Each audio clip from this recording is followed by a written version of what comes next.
We begin with our top story, coming off the back of a record-setting rally following a series of dovish central bank meetings. Jim Bianco of Bianco Research saying this: the Fed cannot randomly pick some day and cut rates. If they do, and the market thinks it is not serious about inflation, sell bonds. Fed dovishness only works if the market is convinced inflation is not a problem. Right now, it's unsure.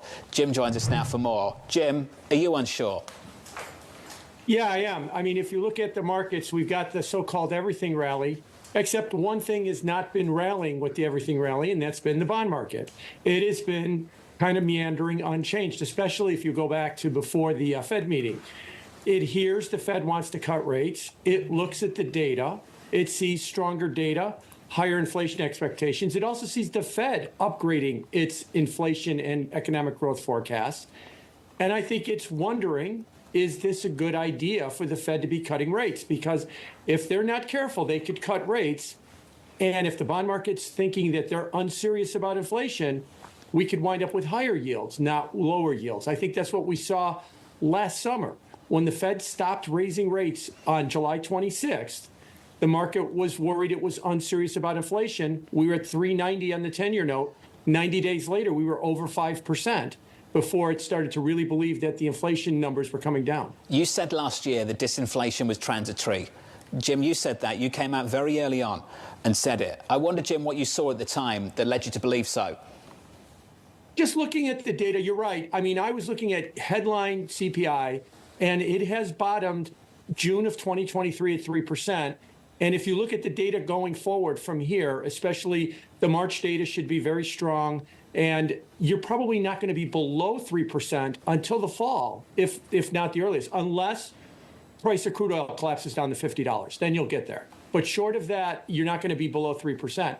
And what I saw was just that the housing data was staying stickier than everybody thought. The wage data was staying stickier than everybody thought.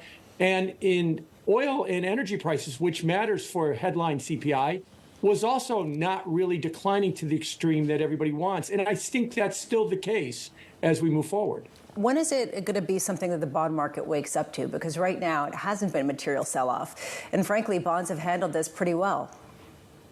Yeah, they've handled it well, over the last couple of weeks, which I've said it's been unsure. But of course, the 10-year yield started the year at 388, so it's up about 40 basis points for the year as we end the first quarter.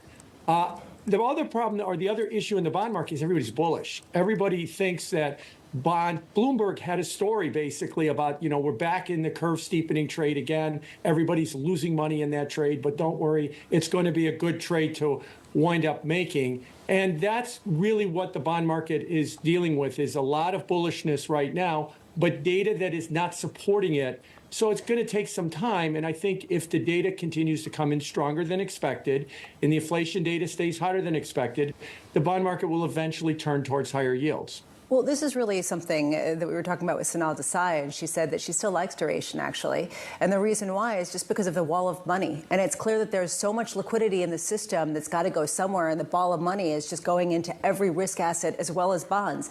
How do you argue against that that's not going to persist? Well, it is going to persist until the wall of money ends. And really, the biggest driver of that wall of money has been central bank policy. Now, I know they're doing QT, but they're also having their reverse repo facility roll off. I know this is a bit wonky. That's money that's outside the financial system that's getting pushed into the financial system that is creating more liquidity.